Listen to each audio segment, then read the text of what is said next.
गुज़िश्ता 24 घंटों में इसराइल ने 2 ऐसी कार्रवाइयाँ की हैं जिसने मशरिक़ वस्ता में जंग के खदशात बढ़ा दिए हैं। लेबनान में हिज़्बुल्लाह के नायब कमांडर को निशाना बनाने के चंद घंटे बाद ही इसराइल ने ईरानी दारुल हुकूमत तेहरान में हमास की अहम तरीन शख्सियत और लीडर इस्माइल हनिया को उनके एक गार्ड समेत शहीद कर दिया है, जिसे 7 अक्टूबर के बाद इसराइल की सबसे बड़ी कार्रवाई करार दिया जा रहा है। और ये इस लिहाज से ज़्यादा तशवीशनाक है कि इस्माइल हनिया वैसे तो इसराइल का हमेशा से हदफ रहे हैं, लेकिन उनके ईरान की सरजमीन पर कत्ल ने मामले को बहुत ज़्यादा संगीन बना दिया है, जिससे ईरान को शर्मिंदगी का सामना करना पड़ा है। हमास के सियासी विंग के सरबराह इस्माइल हनिया गुज़िश्ता रोज़ ईरान के नौ मुंतखब सदर मसूद पेज़ेश्कियान की तकरीब हल्फ बर्दारी में शिरकत के लिए ईरान में मौजूद थे और इस तकरीब में उनकी शिरकत की तस्वीर और वीडियोज़ भी सामने आई थीं। कल ही इस्माइल हनिया ने ईरान के सुप्रीम लीडर आयतुल्लाह खामनाई और नौ मुंतखब सदर मसूद पेज़ेश्कियान से मुलाकातें भी की, मगर फिर हल्फ बर्दारी की तकरीब और इन मुलाकातों के चंद घंटे बाद ही रात 2 बजे के करीब इस्माइल हनिया को इसराइल ने तेहरान में गैर मुतवक्के तौर पर शहीद कर दिया। ईरानी न्यूज़ एजेंसी तस्नीम के मुताबिक इस्माइल हनिया को शुमाली तेहरान में वाक़े खुसूसी रिहाइश गाह में मिसाइल मार कर शहीद कर दिया गया। पासदारान इनकलाब इस हमले की तहकीकात कर रहे हैं, जिसके नताइज जल्द सामने लाए जाएंगे। अब तक इस वाक़े की ज़्यादा तफसीलात सामने नहीं आ सकी हैं, मगर जहाँ इस्माइल हनिया के कत्ल के बाद इसराइली जारियत पर सवालात उठ रहे हैं और ख़ित्ते में जंग के खदशात बढ़ रहे हैं, तो वहीं इतनी आम शख्सियत जिसे इसराइल कहीं पर भी किसी भी वक्त टारगेट करने के लिए मुसलसल ताक में रहता था, उनके ईरान के दारुल हुकूमत में, और वो भी स्टेट गेस्ट के तौर पर, और वो भी नौ मुंतखब सदर की तकरीब हल्फ बर्दारी में शिरकत के बाद कत्ल ने ईरान के सिक्योरिटी के निज़ाम पर भी सवाल उठा दिया है और इसे बड़ा सिक्योरिटी फेलियर करार दिया जा रहा है। जबकि सूरत हाल पर ईरान का भी सख्त रद्द-ए-अमल सामने आया है और ईरान के सुप्रीम लीडर और नौ मुंतखब सदर ने बदला लेने के बयानात जारी किए हैं। ईरान के सुप्रीम लीडर आयतुल्लाह खामनाई ने कहा है कि दहशतगर्द सेहूनी रियासत ने हमारी सरजमीन पर हमारे अजीज़ दोस्त को शहीद कर दिया है, जिससे हमें दुख पहुँचा है। सेहूनी रियासत को इस्माइल हनिया के कत्ल की सख्त सज़ा मिलेगी। मुजरिम और दहशतगर्द सेहूनी रजीम ने इस इक़दाम के ज़रिए अपने लिए सख्त सज़ा की राह हमवार कर दी है। हम इस्माइल हनिया के कत्ल का बदला लेंगे, ये हमारा फ़र्ज़ है। अहम बात यह है कि ईरान के नौ मुंतखब सदर का भी सख्त रद्द-ए-अमल सामने आया है, जिन्हें अपना ओहदा सदारत संभालने के पहले ही दिन इस गैर मामूली चैलेंज का सामना करना पड़ रहा है।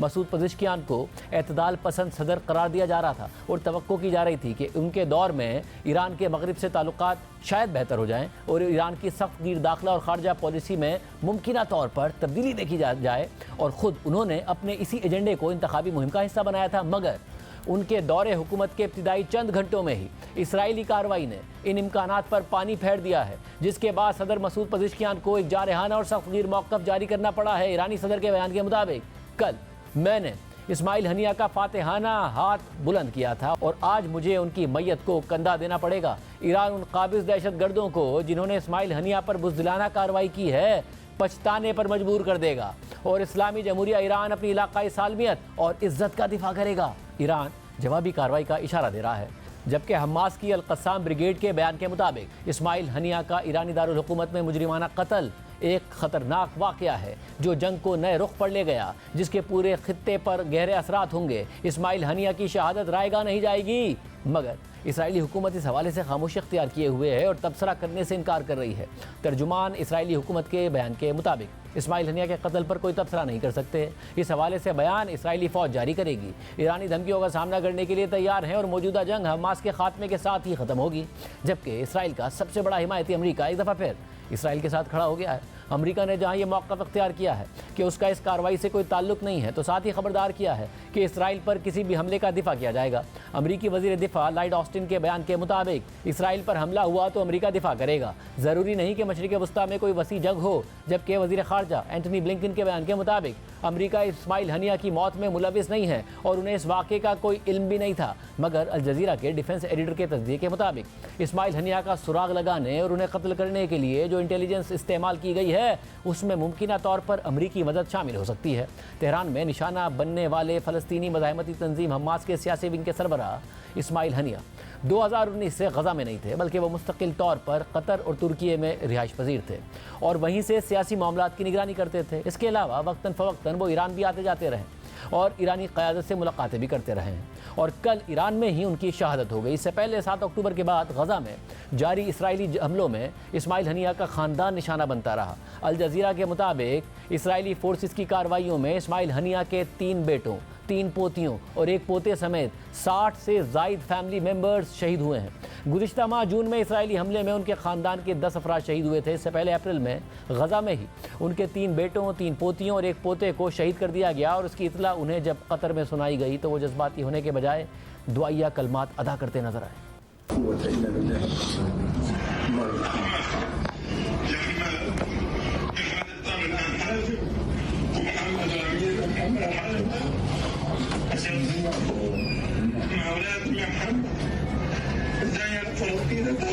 الله يسهل الله يسهل عليهم الله يسهل عليهم يعني ان شاء الله ربنا يسهل يلا ليش نكمل ربنا يسهل ان شاء الله ربنا يرزقك ان شاء الله بالله लेकिन इस सब के बावजूद इस्माइल हनिया गज़ा में जंग बंदी के लिए होने वाले मुज़ाकरात में अहम किरदार अदा कर रहे थे, लेकिन इसराइल की वजह से बार बार मुज़ाकरात नाकाम होते रहे। इस्माइल हनिया खुद 1962 में गज़ा के एक पनाह गज़ीन कैंप में पैदा हुए थे और 80 की दिहाई में उन्होंने पहले इंतिफादा के दौरान फ़लस्तीनी ग्रुप हमास में शमूलियत इख्तियार की थी। इंतिफादा यानी इसराइल के ख़िलाफ़ अवामी मुज़ाहिमती तहरीक में हिस्सा लेने पर इसराइल ने उन्हें मुतअद्दिद बार गिरफ्तार भी किया, मगर रिहाई के बाद भी उन्होंने हमास के साथ अपना सियासी सफ़र जारी रखा और हमास की आला क़यादत में उभर कर सामने आए। 2004 में हमास के बानी रहनुमा शेख अहमद यासीन और अब्दुल अजीज़ रंतीसी की इसराइली हमले में शहादत के बाद उन्हें हमास की खुफिया क़यादत का हिस्सा बना दिया गया। 2006 में फ़लस्तीन के कानून साज इंतख़ाबात में हमास की जीत के बाद इस्माइल हनिया फ़लस्तीनी अथॉरिटी के पहले मुंतखब वज़ीर आज़म बने थे, मगर वो इस मनसब पर ज़्यादा अरसा नहीं रह सके और सिर्फ 1 साल बाद सदर महमूद अब्बास के ग्रुप अल-फतह के साथ इख्तिलाफ़ात के बाद उनकी हुकूमत ख़त्म कर दी गई। हुकूमत के खात्मे के बाद हमास की क़यादत में गज़ा की पट्टी में एक खुद मुख्तार इंतज़ामिया का क़याम किया गया और 2007 से लेकर 2014 तक इस्माइल हनिया गज़ा में हमास की हुकूमत में अहम रहनुमा के तौर पर शामिल रहे। इसके बाद 2017 में उन्हें खालिद मिशेल की जगह हमास के सियासी ब्यूरो का सरबरा बना दिया गया और कल अपनी शहादत तक वो ये जिम्मेदारी निभा रहे थे। और ऐसा पहली बार नहीं हुआ है कि जब इसराइल ने हमास की आला क़यादत को निशाना बनाया है। जनवरी 1996 में इसराइल ने गज़ा में हमास के मिलिट्री लीडर याह्या अयाश को निशाना बनाकर शहीद किया था।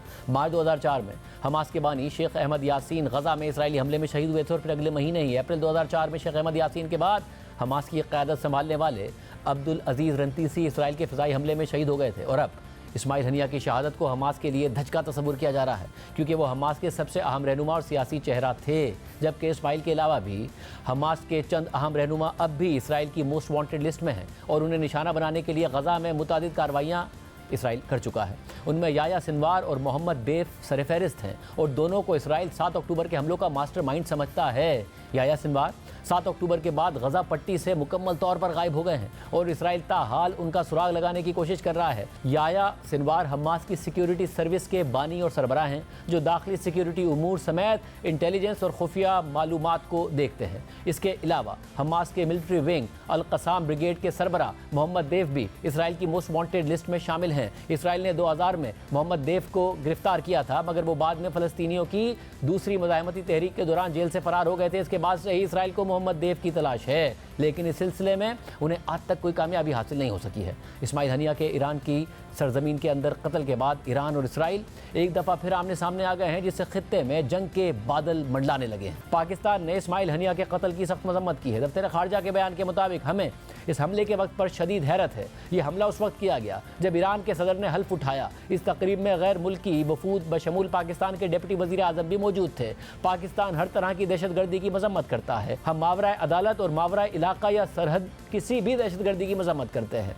इसी तरह चीन, रूस, कतर और तुर्की ने इस्माइल हनिया की शहादत की शदीद अल्फाज में मजम्मत की है। रूसी नायब वज़ीर खारजा ने कहा है कि इस्माइल हनिया की मौत एक नाकाबिल कबूल सियासी कत्ल है और इससे खित्ते में कशीदगी मज़ीद बढ़ेगी। तुर्की की वज़ारत खारजा के बयान के मुताबिक इस्माइल हनिया के कत्ल से पता चलता है कि इसराइल का गज़ा में जंगबंदी का कोई इरादा नहीं है। अगर आलमी बिरादरी इसराइल के इस इक़दाम पर एक्शन नहीं लेती तो खित्ते में तनाज़ात मज़ीद बढ़ेंगे। इसी तरह कतरी वज़ीर खारजा ने अपने बयान में कहा है कि इस्माइल हनिया का कत्ल एक घिनौना जुर्म है और इससे खित्ते में कशीदगी ख़तरनाक हद तक बढ़ेगी। जबकि चीनी दफ्तर खारजा ने वाक़े की मजम्मत करते हुए कहा है कि तशवीश है कि यह वाक़या खित्ते में मज़ीद अदम इस्तेहकाम का बाइस बन सकता है। सिर्फ यही नहीं, इसराइल और लेबनान के दरमियान कशीदगी बढ़ गई है। इस्माइल हनिया पर हमले से चंद घंटे पहले इसराइल ने लेबनान के दारुल हुकूमत बेरूत में रॉकेट हमला करके हिजबुल्लाह के अहम कमांडर को मारने का दावा किया है।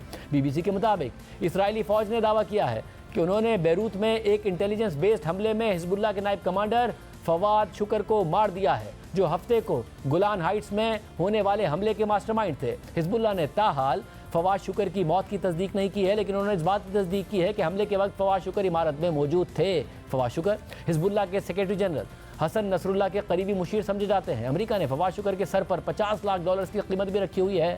واضح رہے کہ ہفتے کو اسرائیل کے زیر قبضہ گولان ہائٹس کے علاقے مجد الشمس میں ایک فٹ بال فیلڈ پر راکٹ گرا تھا، جس میں دروز قبیلے کے 12 افراد مارے گئے۔ مارے جانے والوں میں اکثریت بچوں کی تھی۔ اسرائیل نے حملے کی ذمہ داری حزب اللہ پر ڈالتے ہوئے جوابی کارروائی کی دھمکی دی تھی، لیکن حزب اللہ نے اس حملے میں ملوث ہونے سے انکار کر دیا تھا۔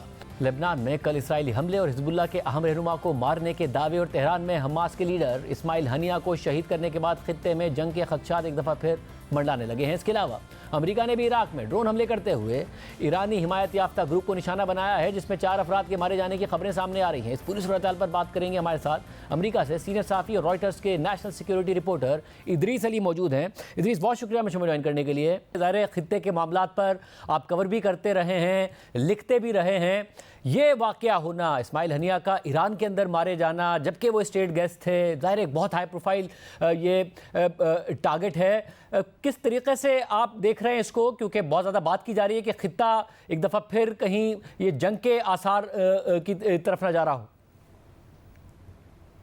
فیض، ہم نے جو سچویشن دیکھی ہے نا مڈل ایسٹ میں for the past few years, وہ ہر بار ٹینس رہ چکی ہے۔ آپ دیکھیں پری اکتوبر 7 سے بھی پہلے کافی ٹینس سچویشن رہ چکی ہے۔ اکتوبر 7 آپ نے دیکھا ہوا اسرائیل نے غازہ پہ اٹیک کیا، ٹینس سچویشن رہ چکی ہے۔ مگر جو ہم نے آج اور کل دیکھا ہے، آئی تھنک ایسی سچویشن ٹینس بہت سالوں میں نہیں ہو چکی ہے۔ بیسکلی ایک سچویشن ڈیولپ ہوئی ہے جہاں ایران نے کہا ہے کہ جو حماس کے پولیٹیکل چیف ہے ان کو ٹارگٹ کیا گیا اسرائیل نے ان ایران۔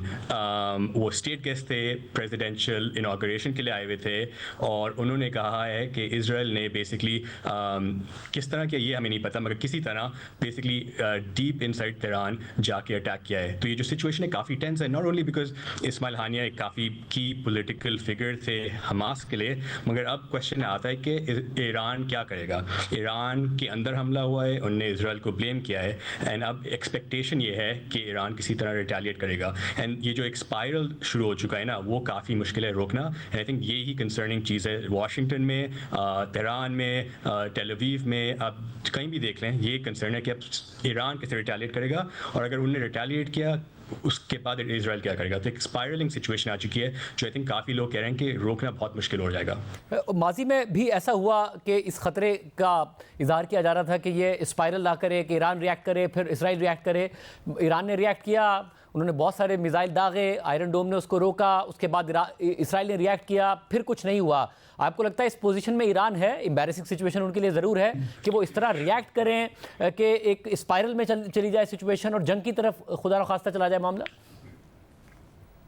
لیکن آپ کو یاد ہوگا کچھ سال پہلے یو ایس نے جو اسٹرائک لی تھی عراق میں، ان کے IRGC ایرانین کمانڈر قاسم سلیمانی کو مارا گیا تھا، اینڈ وہ ایک ٹائم تھا جہاں ڈونلڈ ٹرمپ ایڈمنسٹریشن میں تھا، بہت ہی انپریڈکٹیبل سچویشن تھی، اور ایران نے ریٹیلیٹ کیا، مگر کافی میجر طریقے سے ریٹیلیٹ کیا تھا اس ٹائم پہ بائی لانچنگ مسلز US بیس میں عراق میں، مگر انہیں لمیٹڈ ہوئے کہ کوئی امریکن مرا نہیں گیا۔ اب یہ سچویشن واپس آئی ہے کہ کچھ سالوں سے ہم نے جو دیکھا ہے کہ اسرائیل کی ایک ایبلٹی ہے کہ انہوں نے پولیٹیکل اساسینیشنز، ایران کے نیوکلیئر سائنٹسٹ کو ایران کے اندر ہی مارا ہے۔